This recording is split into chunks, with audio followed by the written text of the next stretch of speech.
side. A.J. Conyers, a number of years ago, wrote a book called The Eclipse of Heaven.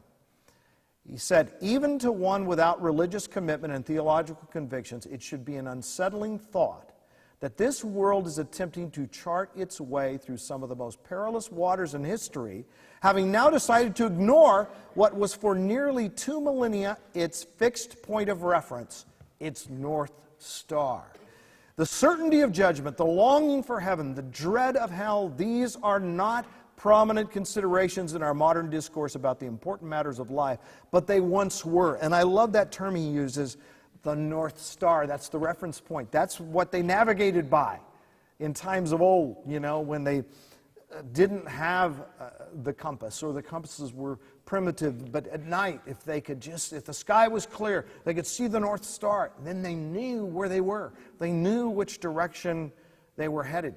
Heaven used to be that in the consciousness of God's people. And now it is not just unbelievers who don't think about heaven.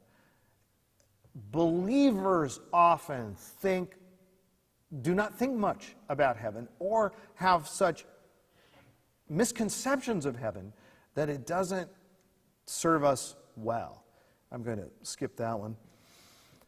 And quote from Johnny Erickson Tata, who's a wonderful, delightful person and a friend. She says, when a Christian realizes his citizenship is in heaven, he begins acting as a responsible citizen of earth.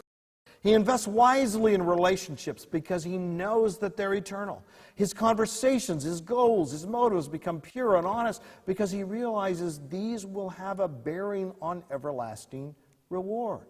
He gives generously of time, money, and talent because he's laying up treasures for eternity. You live differently. Instead of laying up your treasures on earth, you're laying up your treasures in heaven, as Jesus said. He spreads the good news of Christ because he longs to fill heaven's ranks with his friends and neighbors. All this serves the pilgrim well, not only in heaven but on earth, for it serves everyone around him.